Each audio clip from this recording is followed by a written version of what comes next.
Et Meyer Habib nous a rejoint en studio. Bonjour. Bonjour Elena. Merci d'être avec nous ce matin sur Radio J. Je rappelle que vous êtes député de la 8e circonscription des Français établis hors de France et vice-président de la Commission des Affaires étrangères.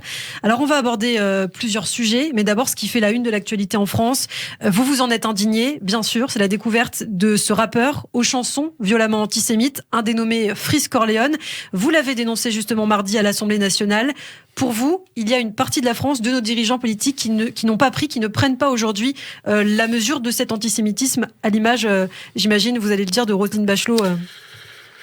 Disons que, bien sûr que Roselyne Bachelot a condamné. Ouais. Heureusement, on n'attendait pas moins de la ministre de la Culture. Waouh, le gros scoop. Ouais. La ministre de la Culture a condamné l'antisémitisme. Mais c'est pas ça que j'attendais d'elle. Moi, ce que j'ai rappelé, c'est que Freeze Corleone a eu de la promotion sur le service public, sur une radio jeune du service public, le MOVE, et que c'est extrêmement grave, que des dizaines de rappeurs le rejoignent, et qu'on ne joue pas avec la Shoah, on ne joue pas avec l'antisémitisme, on ne joue pas avec la haine des Blancs, avec la haine de la France, parce que justement nous sommes en plein procès de l'hypercachère, parce qu'on a un devoir. Sa réponse a été lapidaire. Un ministre a 2 minutes pour répondre. Elle a répondu en moins d'1 minute, 59 secondes précisément. Ce n'est pas digne, à mon avis, d'un ministre de la République de bâcler une réponse aussi importante sur des sujets aussi graves. Et ma question, finalement, je lui ai écrit. J'ai écrit à Roselyne Bachelot, j'ai envoyé la copie à Castex, au Premier ministre Castex, et tous les députés UDI m'ont appelé hier pour me dire qu'ils co-signaient ma lettre.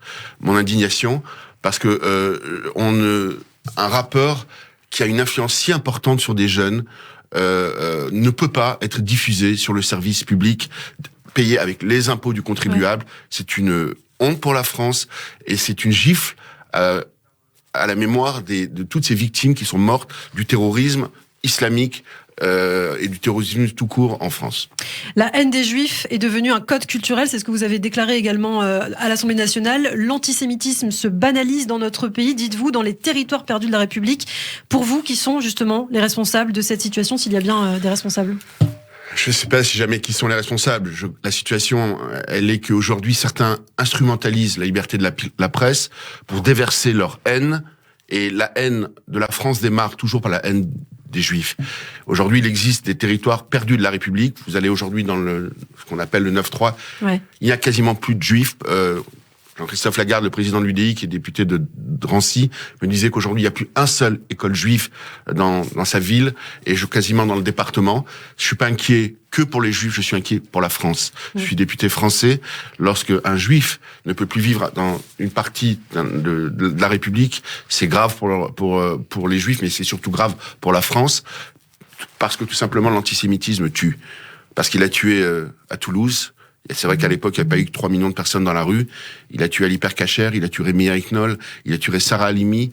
Un jeune garçon dans le 19e a été encore traité il y a quelques semaines de sale juif et agressé, frappé. Et ça m'inquiète. Ça m'inquiète parce que c'est à l'inverse de toutes nos valeurs. Les valeurs, j'entends des valeurs de la France. Et vous blâmez aussi une certaine gauche, il faut le dire, la gauche dite indigéniste, antisioniste. Justement, le meilleur reflet de cette situation, je crois que c'est aussi par rapport à cet autre dossier de l'actualité. On l'a vu, les accords de paix signés entre Israël et les Émirats Arabes Unis.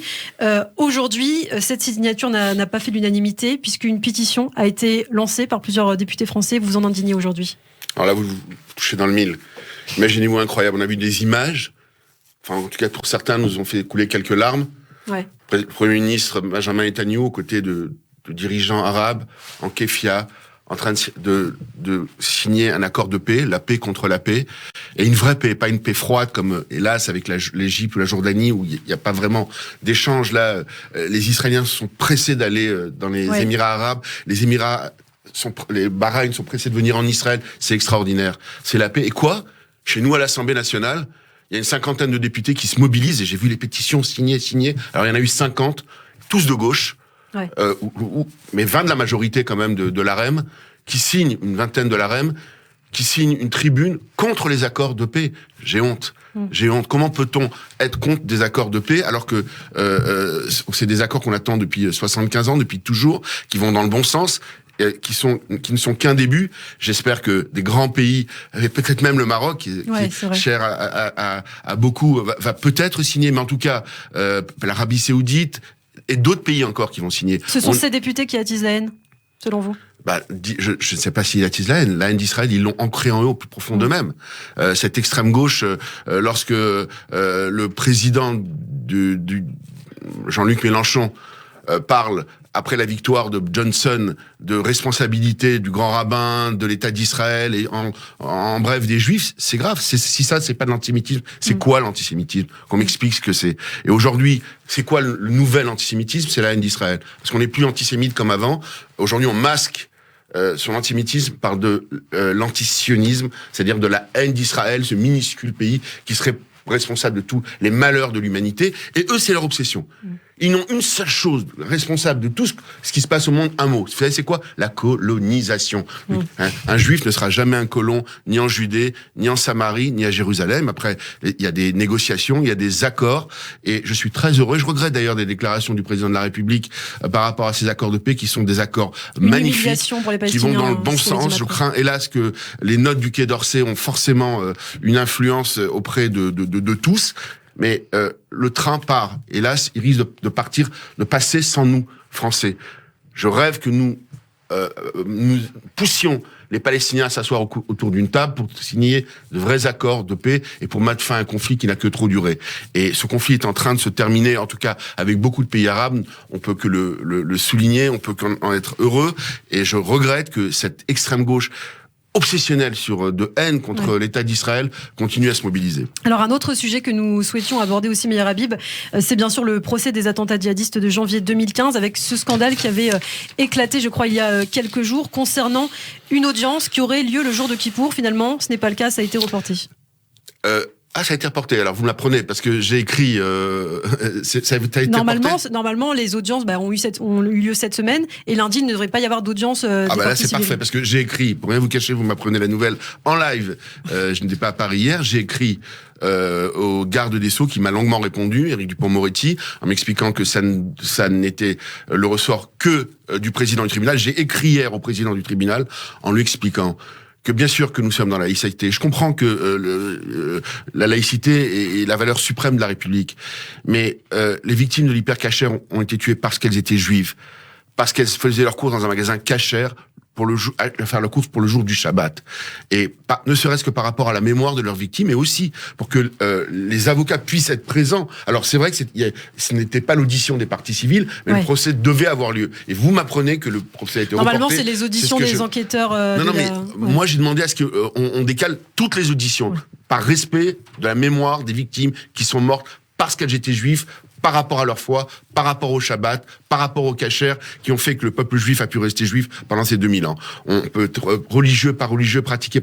Nous sommes dans un État laïque. La base du judaïsme, c'est Dina de Malchuta Dina. La loi de ton pays, c'est ta loi. Mais en l'espèce, au niveau symbolique, de décaler le procès qui devait avoir lieu le jour de Kippour et qui, vous m'apprenez, n'aura pas lieu. Je remercie vraiment le président du tribunal si jamais c'est le cas.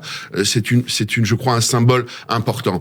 Évidemment que la laïcité mais la laïcité, c'est de croire ou ne pas croire, pratiquer, pas pratiquer. Les Juifs ont toujours su s'intégrer à travers les siècles, à travers les vicissitudes de l'histoire pour aimer profondément le pays auquel ils appartenaient ou ils appartiennent. Les Français juifs aiment passionnément la France, qui ne les empêche pas d'aimer aussi passionnément Israël souvent. Et donc je suis heureux, si jamais vous m'apprenez, ma chère Ilana, que le procès a été décalé. Alors, une information à confirmer, je crois que c'est ça. Alors on va juste terminer, Meir Habib, très rapidement sur un dossier important. Vous parliez d'Israël tout à l'heure. Justement, en Israël, on le sait, le pays a été reconfiné. Vous suivez de très près la situation en Israël. Les autorités israéliennes sont de plus en plus sévères et on l'apprenait d'ailleurs cette semaine, cette mise en garde du consul d'Israël en France, il ne faut voyager en Israël qu'en cas d'extrême urgence. C'est une consigne aussi que vous encouragez de votre côté? Écoutez, pour avoir été pendant des mois un peu député des Français israéliens, avoir rapatrié près de 300 corps de France vers Israël, de Français juifs morts et qui ont voulu être enterrés en Israël, si jamais j'ai un message à passer à tous nos concitoyens, de quelque religion qu'ils soient, c'est de faire attention. Ouais. Ce virus est une maladie terrible, qui tue et qui continue à tuer. Et on a relâché un petit peu parce que on pensait que c'était fini. Non, ce n'est pas fini, même si j'espère, et nous espérons tous qu'il y aura rapidement un vaccin. Et il y aura un vaccin. Ouais. L'espoir va arriver. Après la nuit, il y a le jour, et il faut rester très positif. Mais aujourd'hui, il faut faire attention, je le dis, y compris pour Kippour, y compris, alors les gens ne voyagent en Israël, non, on voyage surtout, certainement pas Israël. Alors, tous les mariages, il n'y a plus de mariage, il n'y a plus de bar mitzvah, tout est décalé. J'ai longuement eu, il y a 3 jours de cela, le Premier ministre israélien, il était très inquiet. Parce que ça a été le premier pays à se rendre compte de la dangerosité du virus, et avoir pris des mesures extraordinaires. Et là, hélas, les chiffres sont terribles en Israël. La mortalité devient terrible. Pourquoi ? Parce que le pays est très petit, très confiné, et les gens ne se rendent pas compte. Donc, de grâce, distanciation sociale, masque et hygiène. C'est extrêmement, extrêmement important. Je répète des évidences, mais on voit moins que ces évidences le sont moins ces derniers temps parce qu'on a relâché un petit peu la vigilance. Merci, Meir Habib. Je rappelle que vous êtes député de la 8e circonscription des Français établis hors de France, vice-président de la Commission des Affaires étrangères. Shana Tova. Shana Tova, Gmar Khatima Tova.